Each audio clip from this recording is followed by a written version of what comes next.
Hello, today I will start lecture 10 on your session on advanced manufacturing. So, today we will start with abrasive jet machining. In the previous lecture, we have discussed about AFM or the abrasive flow machining. So, let us start today with abrasive jet machining. So, abrasive jet machining is yet another mechanical material removal process. It works on the basis of the mechanical material removal principle. So in abrasive jet machining, point 1 you can see abrasive jet machining material removal occurs due to the impact of high velocity air or gas stream of abrasive particles on the workpiece. Second point, the abrasives are propelled by a high velocity gas to erode material from the workpiece. As a result of impact of the abrasive particles on the workpiece, brittle fracture occurs on the workpiece due to the abrasive particles, and a carrier gas carries away the fractured fragments. This process is also known as abrasive plastic process. Now we will discuss the basic principle of this abrasive jet machining process. So if this is the workpiece surface which is to be finished or cut,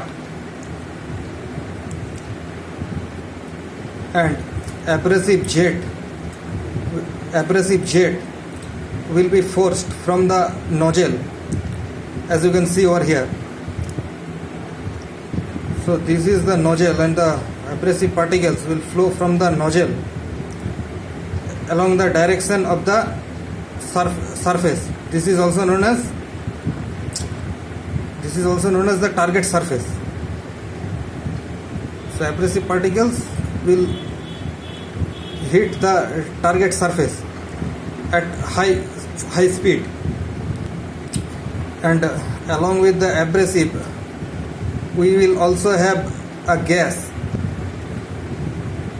Okay, so the gas is mainly air, or it may be say argon, okay, or any other neutral gas. So this mixture of gas and abrasives, which is normally air, which will be passed through this nozzle, and it will come out with a very high velocity and will strike the workpiece surface or the target surface. So the impact with which it will strike, the impact energy of this gas and abrasive particles is very high. So these particles that strike the surface has very high energy and are known as energized particles, not energized material. It is energized particle. Okay, and this will cause stresses on the workpiece surface, stresses or pressure on the surface. These abrasive particles will cause stresses on the work surface. So with these stresses on the surface, the material on the workpiece at the striking point will get fractured, and with subsequent collision of these materials, due to subsequent stresses, the material from this workpiece material will get removed. So you see here, due to the collision of the abrasive particles, what happens? This material, the shape of the material will be like this. From here, the material is removed due to fracture. Okay, and with time it will get transformed to this, the final product, final shape of the workpiece, with subsequent fracturing or subsequent removal of the material from the surface. So there are a few important factors which determine the material removal in this abrasive jet machining process. Okay, the first one is the distance between this nozzle and the workpiece material. So the distance between the nozzle and the workpiece material. Secondly, the alignment of this nozzle with the workpiece. Now this distance between the nozzle and the workpiece is known as the nozzle tip distance. Okay, this distance is known as the nozzle tip distance or NTD. The distance between the work surface and the tip of the nozzle is called the nozzle tip distance, as shown in the as I have shown in the diagram. This nozzle tip distance, which affects not only the MRR from the work surface, but MRR, the material removal rate from the work surface, but also the shape and size of the cavity.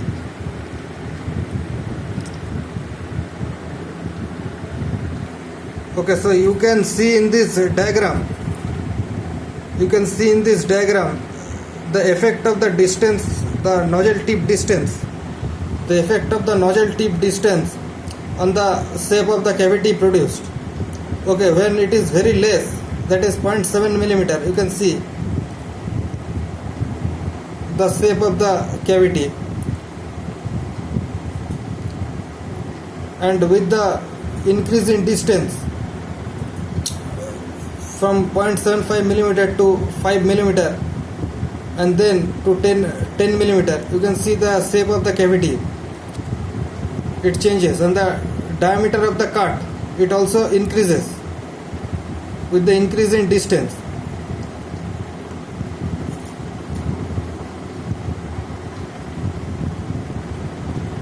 And when it increases to say 15 millimeter, you can see that the diameter of cut becomes from 0.5 millimeter to 2 millimeter.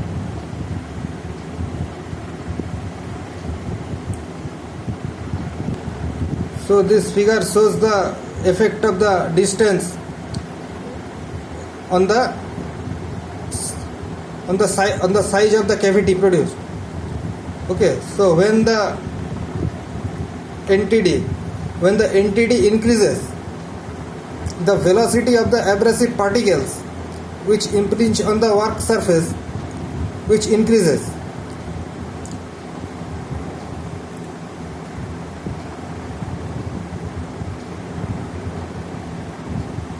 Due to the acceleration after they leave the nozzle.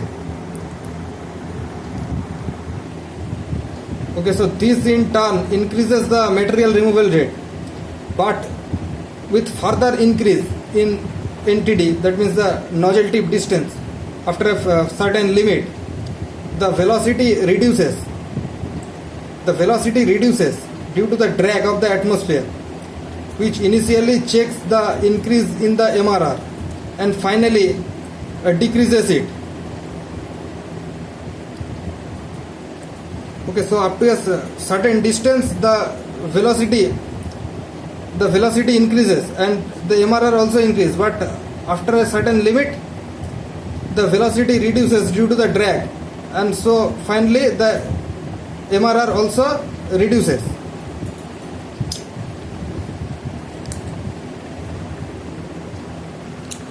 So in this diagram you can see the effect of nozzle tip distance on the MRR. Okay, with the increase in nozzle NTD, the MRR increases up to a certain limit. It reaches an optimum and then again it reduces. Okay, so there is an optimum NTD for maximum MRR. Okay. So we have studied about non-nozzle tip distance. Now this concentration of the abrasive particles. The concentration of abrasive particles is also a very important factor in the material removal. But the basic limitation of this process is that the workpiece material should be possibly brittle in nature. Okay, example is glass. So in this brittle material, the brittle fracture phenomenon occurs more readily, and we get the more prominent machining effect. This process is also known by many other names like abrasive flow blasting, pencil blasting, micro abrasive blasting, etc. So this abrasive jet machining is a very effective machining process for hard and brittle materials. Example is glass, silicon, ceramic and tungsten, etc. So this abrasive jet machining is very useful for machining very hard materials like tungsten carbide,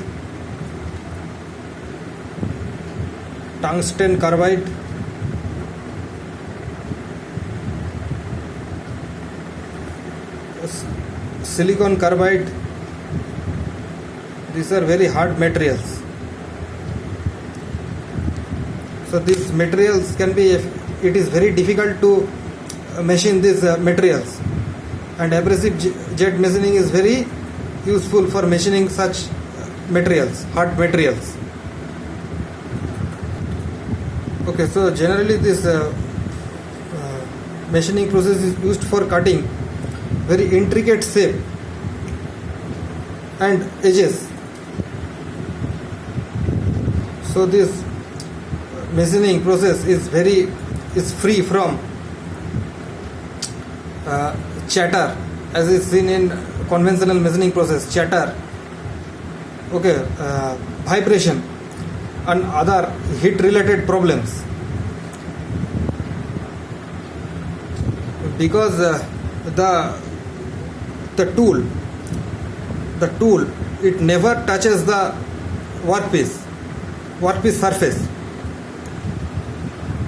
So here we do not have any conventional tool, and this abrasive particles. Okay, so these abrasive particles actually act like small tools which come into contact with workpiece. Over here, this is the schematic diagram of a abrasive jet machining process. You can see over here. So this is the nozzle. Okay, and here we will have the workpiece. Okay, it is not shown here, but here suppose this pen is the workpiece over here.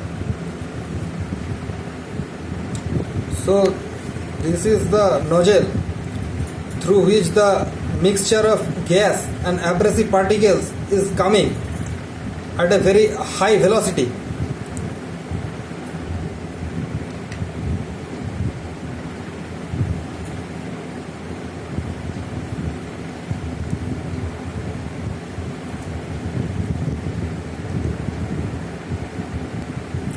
So suppose this is the workpiece, so the gas and the neutral gas and the abrasive particles strike on this workpiece over here, and this nozzle will be inclined at an angle with the workpiece. Okay, so the angle with the nozzle mixed with the workpiece may vary from say 10 degree to 90 degrees. Okay, now it is most effective when it is at an optimum angle, say 45 degree.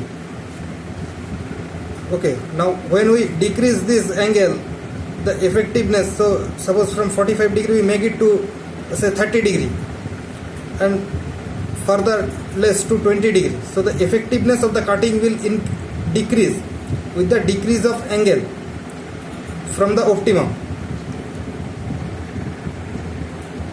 And the distance between the nozzle and the workpiece I have already discussed earlier. So here are some of the other arrangement of this schematic setup. Okay, you can see over here, through this inlet, air or the gas is coming inside the system. Okay, there is also a valve over here that can regulate the pressure of the air or the gas,